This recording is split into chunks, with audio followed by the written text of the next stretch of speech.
شرکت‌های استحصال مشروبات اسپریتی به خاطر بازارگیر شدن محصولاتشان در تاجیکستان از اسم‌های افراد معروف استفاده می‌کنند. مشروبات اسپریتی اندروپوف با نام یک رهبر شوروی و پلان پوتین با نام پرزیدنت روسیه از جمله برندهای معروف در بازار تاجیکستان است.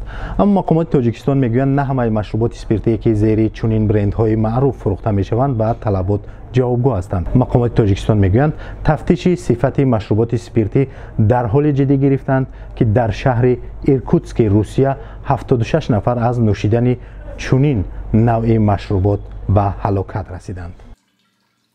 مقامات تاجیکستان در پی یک سنجش نوشیدن بیش از 50 نوع مشروبات اسپریتی مثل برندهای معروف با نام پلان پوتین، اندروپوف، کرملین، لندن و ناپلئون را به سلامتی ساکنان ضررآور عنوان کرده 8 تانه از آن را مصادره کردند.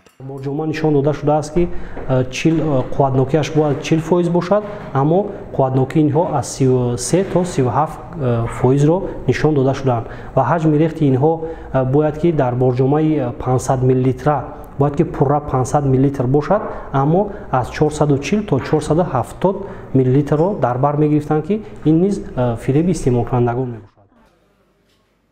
تا 2 سال پیش در تاجیکستان بیشتر عرق تاجیکستان شاهانه و روسکای ودکا خریدار داشتند. تاجران میگویند با پیدا شدن عرق اندروپوف و پلان پوتین بازار دیگر محصولات های اسپریتی تا اندازه سرد شد.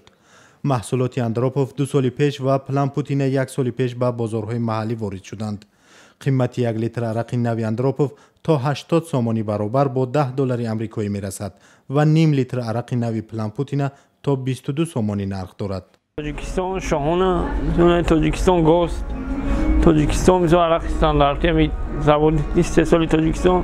من پلان پوتی شاهانه میگیرم، من پلان پوتینا همین بیشتر استعمال میکنم. خیلی دوستان مشتری زیاد دارم.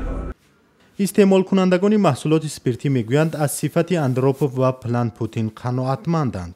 پلان پوتین گرفتن خوجان در عرقی خوشرو خاص سازای صفت 100% ما هم استعمال میکنیم میخریم خیلی بسیار بهترین عرق میاد که دیگه شنا میدونه هیچ سازش میاد.